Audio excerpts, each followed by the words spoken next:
अगर हमारे JRP production का गाना सबसे पहले सुनना चाहते हैं तो प्लीज़ हमारे चैनल को सब्सक्राइब कीजिए और बगल में दिए हुए बेल आइकन को दबाना ना भूलें। धन्यवाद।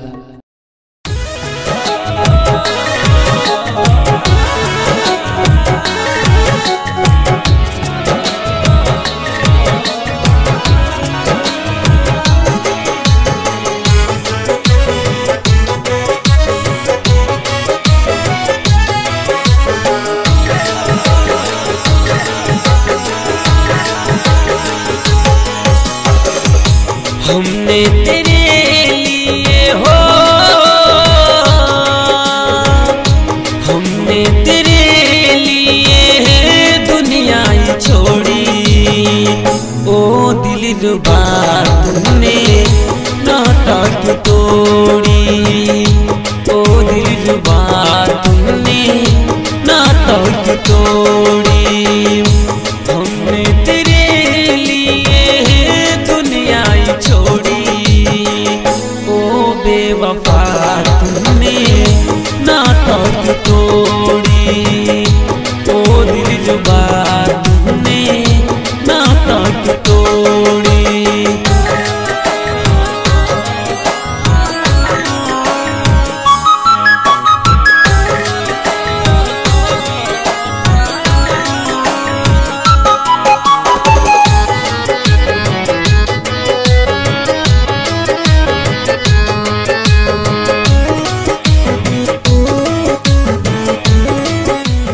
तुम्हें प्यार किया था, हमने तुम्हें प्यार किया था अपना समझकर, पर तुमने मुझे भुला दिया सपना समझकर।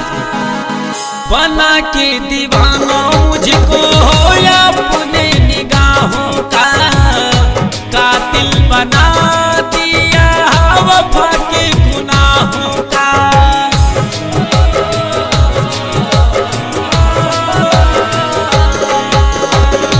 बना के दीवाना मुझको या अपने निगाहों का, कातिल बना दिया वफा के गुनाहों का।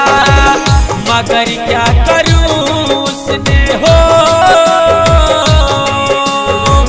मगर क्या करूं उसने उम्मीद छोड़ी।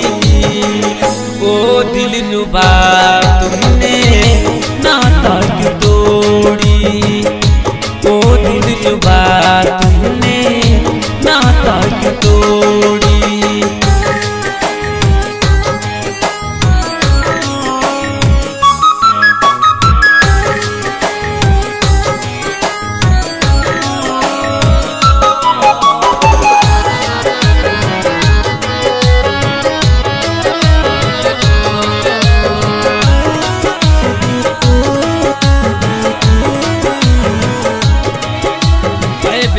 तू जहाँ भी जाएगी, ऐ बेवफा तू जहाँ भी जाएगी मेरी तस्वीर पाएगी।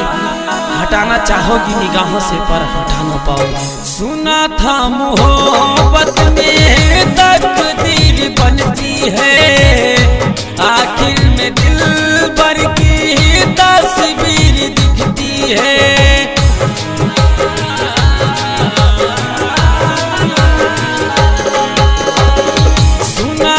मोहब्बत में तकदीर बनती है, आखिर में दिलबर की तस्वीर दिखती है।